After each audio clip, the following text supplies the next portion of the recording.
गांव जाने के लिए बहुत कोशिश कर रहे हैं लेकिन जा नहीं पा रहे हैं। 2 पैसे के लालच से हम लोग 1400 किलोमीटर दूर से आए हैं यूपी से। उनमें से तकरीबन 20% लोग सूरत छोड़ के जा चुके हैं। जिनको कोई भी वाहन मिला उसके हिसाब से चले गए हैं। कोई लोग पैदल भी चले गए हैं, बाइक लेके चले गए हैं। खाने के लिए भी बहुत दिक्कत हो गई है।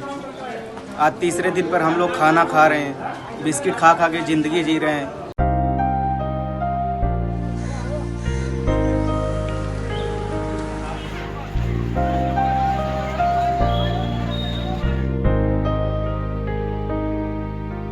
हम देख रहे हैं कि देश के अलग अलग हिस्सों से प्रवासी मजदूर अपने गांव जाने की कोशिश कर रहे हैं। सूरत में डायमंड टेक्सटाइल और कंस्ट्रक्शन इंडस्ट्री में जो मजदूर काम करते हैं उनकी भी हालत कुछ ऐसी ही है। डायमंड इंडस्ट्री में काम करने वाले लोग जो गुजरात के सौराष्ट्र में रहने वाले हैं, उन्होंने ट्रकों से गांव पहुंचने का अपना इंतज़ाम कर लिया, लेकिन मध्य प्रदेश, गुजरात और राजस्थान के जो वर्कर्स हैं जो टेक्सटाइल और कंस्ट्रक्शन वर्क में इन्वॉल्व्ड हैं, वे लोग जा नहीं पाए क्योंकि स्टेट बॉर्डर्स सील्ड हैं। उन्होंने जाने की कोशिश की लेकिन उनको वापस भेज दिया गया।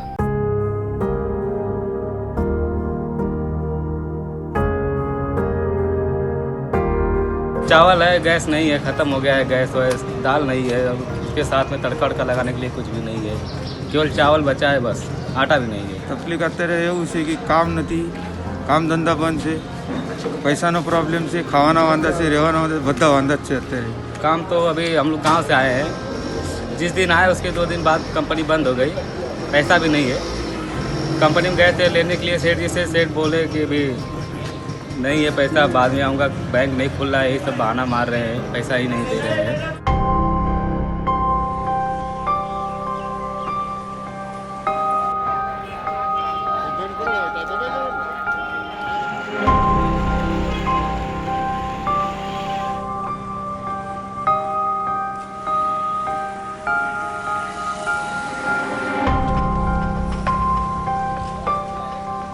अभी परिस्थिति ये है सर कि हम गए थे, बहुत दूर तक गए थे और खाने के लिए भी बहुत दिक्कत हो रही है और यहाँ पे रहने के लिए और बाहर निकलते तो पुलिस भी मारती है और पैसे की तो बहुत दिक्कत है और घर में तो खाने के लिए रूम में तो बहुत दिक्कत हो ही गई है। लेकिन अब जाने के लिए बहुत कोशिश किए हैं, दूर तक पैदल गए, फिर भी वहाँ से वापस कर दिया गया हमको, पुलिस वालों ने मार कर भगा दिया, बोला नहीं जाने का है। जो डायमंड इंडस्ट्री का जो चेंज हुआ है कि जैसे कारीगर लोग थे, जो भी छोटे छोटे लोग जो मजदूरी करके यहाँ पे पूरा गुजरान उनका चलाया करते थे, उनमें से तकरीबन 20% लोग सूरत छोड़ के जा चुके हैं। जिनको कोई भी वाहन मिला उसके हिसाब से चले गए हैं। कोई लोग पैदल भी चले गए हैं, बाइक लेके चले गए हैं।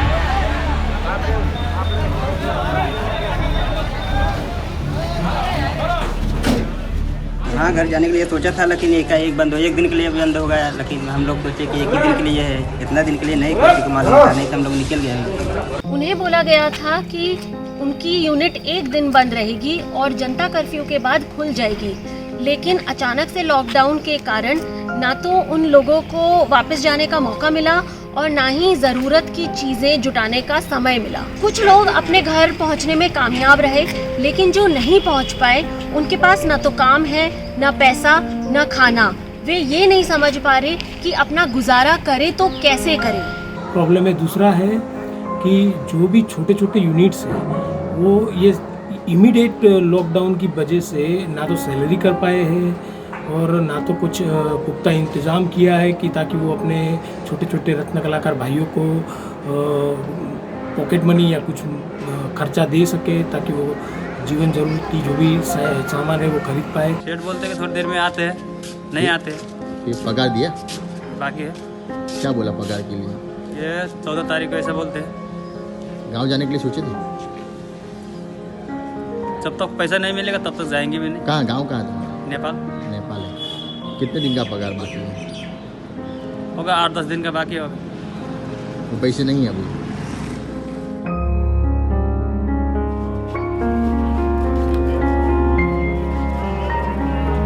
क्या करने, भूखे मरने के लिए आए, गांव में खेती बाड़ी करके अपना गुजारा कर लेंगे, लेकिन सूरत नहीं आएंगे। नहीं आएंगे? ऐसा ही मरना होगा तो नहीं आएंगे। ના પાડશે તો પછી તો આપણા હાથમાં તો કંઈ છે જ નથી, પછી શું કરવાના અમે? આપણે તો શું છે, મજૂર માણસ છે।